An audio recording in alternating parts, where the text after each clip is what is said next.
Bruce, welcome and thank you for lending me your time today to talk about a topic that I know is very close to your heart, some of the research and implementation on questions. And I have just a couple questions for you on that, if that's okay.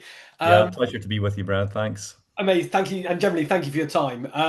So the first question I wanted to ask is, I know at your previous school when you were the head teacher at Berwickshire High School, uh, it was a period of incredible change and transformation, and that you put pedagogy at the heart of what you were doing, and within that led to you thinking a lot about the questions you and your staff were asking students. So I wouldn't mind if it's okay if you'd start just to give a brief overview of what that change looks like and for you, what you thought were the key components of a good question to help accelerate student learning. Yeah, so one of the first things that we did was try to develop a shared understanding about what we mean by high quality teacher-led pedagogy and how that compares with student-led pedagogy. When we talk about teacher-led pedagogy, people often default to a lecture type model in their mind, but that's not typically what high quality teacher-led pedagogy actually is. High quality teacher-led pedagogy is very interactive, which means we're asking lots of questions. We're asking questions all the time. The reason we're doing that is to make students think. Thinking is the key to learning, but not all thinking is created equal. We can ask questions that we might classify as throwaway. These are typically questions that are just too easy or too challenging. So we're trying to hit this sweet spot somewhere in the middle, questions that get pupils to think appropriately hard. That's really what we're aiming for. So when we focused on this interactivity as a school, for some teachers, it was simply about asking more questions. For Yeah. some teachers, it was about asking better questions. And for some teachers, it was about developing technique so that actually every pupil was thinking about almost every question asked. What makes a good question? Well, if we think of thinking as working memory in action, then really we can consider that as being one of two things. Either working memory is pooling knowledge from our long-term memory, so it's retrieving, Yeah. and that's utilizing the cognitive principle of the testing effect. Retrieval strengthens memory. So retrieval in itself is good, typically for learning, but also combining. That's what working memory could be doing. It could be combining knowledge that we already have stored in long-term memory with existing knowledge, which is already there, building new connections between schema, or what it could be doing is combining things that we already have stored with new information. So if we think about thinking as working memory in action, what I would call a surface knowledge type question is a question that's really just about recall. Right. And a deeper understanding question is a question that goes beneath that, starts to explore why you think that's a particular answer and gets into some of the nuances of things. So, um, if we said, let's say it was a chemistry lesson, and we might ask, is this substance a solid, liquid, or a gas? I would say that that's a recall type question. That's a surface knowledge type question. But then if we get into the why is this substance a solid, a liquid, or a gas? Well, that's getting into some of the deeper understanding. And I know everyone watching will be dying for me to ask because you mentioned about, so essentially it's about quantity and quality.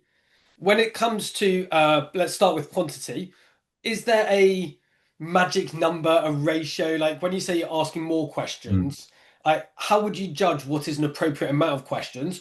Or is there no magic formula and it's a judgment call? So that's the quantity part of Yeah. it.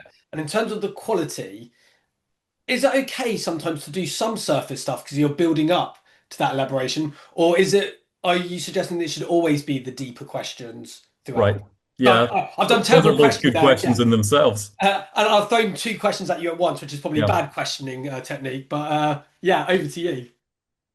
I think rules of thumb are Yeah. helpful, not Okay. absolutes. Yeah. Principles that keep us on the right track, but which we might deviate from time to time. So, my latest book is called Power Up Your Questioning, and there's a technique in that book which is called more questions more often. Right. And it's suggesting that deliberately you try to get into the habit for every minute of teacher talk on average, asking at least one question. That's Right. the rule of thumb that the book suggests. So Yeah. I don't think that's a bad rule of thumb. If for every minute of teacher talk on average we're asking one question, I think that's a good frequency. But I think teachers should make their own good decisions about what to do or not do in the classroom. So you could put an asterisk next to that 1 minute. Yeah. Maybe you decide as a teacher it's 2 minutes. That's my rule of thumb. For every minute of teacher talk, for every 2 minutes of teacher talk, I'm going to ask at least one question. Or maybe it's 3 minutes. I think if you get beyond 3 minutes, Yeah. probably as a rule of thumb, you've gone too long without Right. asking a question. So somewhere in that sort of ballpark, I would suggest is about right. If we consider questioning as a sequence whereby we ask something quite targeted, and then almost always we get into the habit of asking at least one follow-up question. So, what type of triangle is this? That's your initial targeted question. And then following up, why do you think that? Well, suddenly what you're doing is you're asking more questions, but you're targeting that surface knowledge that we talked about, and now you're also getting into the deeper understanding. Yes. So it's about both. So to go to your second question, these surface knowledge type questions, the ones that are about recall and retrieval, they're really, really important. I don't think we should dismiss them. If that's all we have in our teaching, Yeah. it's probably not enough. We need a bit of both. We need the surface knowledge questions and we need the questions that are drilling down into the deeper understanding. Amazing. Thank you so much for that. And yeah, I've just got to echo your what you said about. I thought your book generally was it takes something that we all know in terms of we know questions are important, but actually when you go into the detail of the different types of questions, the frequency, you actually realize there's a real art to the science of asking good questions. So one final question that I really wanted to ask you, if that's okay. Obviously, there are different types of questions and different formats that those questions can be asked. And I don't want to suggest that one is necessarily better than another. But if I could just zoom in on one particular type of format to get your thoughts on it, is that of multiple choice questions. Because I think there's some really interesting research out there about how to use them, tips to improve them, and their role in accelerating student learning. And I know this is something that you've thought a lot about in terms of your practice. So I guess the question is, how do you view multiple choice questions? Any tips to make them better? Any traps to avoid? What are your thoughts, Bruce, on multiple choice questions? I think multiple choice questions can be a great way to get students to think appropriately hard. We could ask a question as free recall. So, for example, we might ask the question, what's 20% of 300? And there's definitely value in doing that. But if we ask it as multiple choice and the distractors, the incorrect answers are plausible, for Mhm. example, what's 20% of 300? Maybe one of the distractors is 6,000. Right. So if you find out that a number of pupils in your class have picked that as their answer, well, that's formatively valuable to you. They've confused um, multiplication with percentages. So multiple choice questions can be good at getting pupils to think appropriately hard. They pause and they think, well, hang on, I did think it was this, but now I think it was that. But then they can be formatively valuable to teachers as well, to try to find out information, valuable information about misconceptions that they might have. What we need to do when we're designing them is make sure that the distractors are plausible. Yeah. Yeah.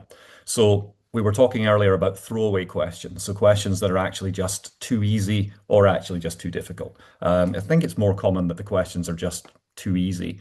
So if you have that same question, what's 20% of 300? And one of the distractors was 8, that's probably just going to be dismissed out of hand by a student.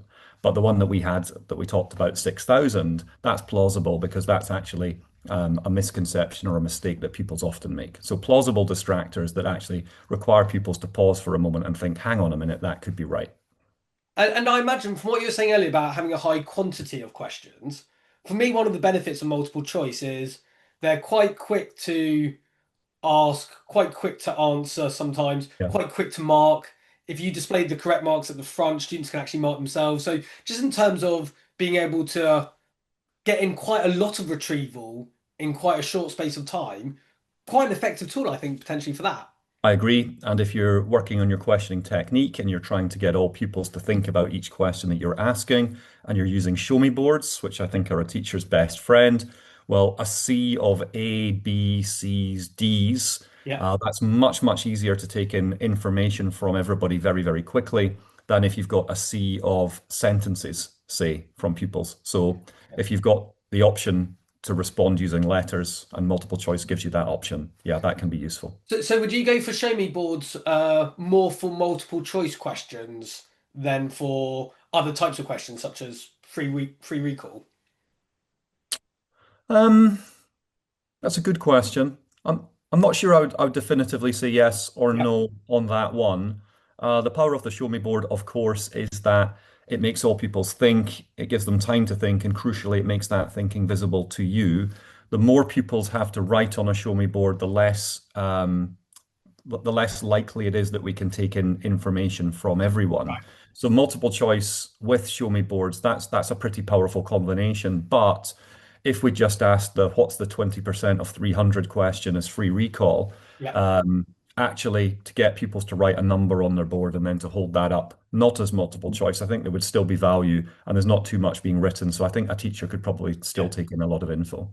And I guess that's kind of, to wrap up for me, kind of a theme that's emerging from what you're saying is stuff like research on the science of learning. It can help us come up with these key principles. Yeah, I want everyone thinking hard. I want everyone engaged. Retrieval questions can help improve learning, but there's enough flex within that principle as yeah, to what it looks like. So, for example, if you do show me boards or not for one yeah, type of question or another, that comes down to personal and professional judgment, which in a way is quite, I think, liberating because it's not saying the research says to do X. And it's a bit like you were saying with the rule of thumb. It's not saying this is the set number of questions right. to ask. There's a good guideline and ballpark, but within that, there's enough flex for people to apply it to their own context. That's exactly it. That's what professionalism is all about. It's making our own good decisions Yeah, about what to do or not do. At their best, those decisions are grounded in evidence from cognitive science about how learning happens, educational research as well. So it's not okay just to say anything goes. I'm just going to make any decision that I want to make. yeah, Um, we're making decisions because we're considering what's a good bet for yeah. learning.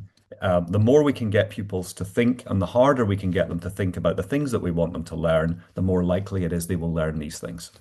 That is the most brilliant note to end on. Bruce, thank you so much for your time. If anyone watching wants to read more about your work, hear more about your thoughts on questions, where could they find out more information? So I'm the director of Next Level Educational. So nextleveleducational.com. That's my website. It's got all of my contact details. Bruce Next Level, that's my social media handle. My books, the Teaching Delusion Trilogy, Power Up Your Pedagogy, and Power Up Your Questioning, all published by Hachette Learning. Amazing. Thank you so much for your time, Bruce. As Thanks, always, Brad. it's been a Thank you. pleasure.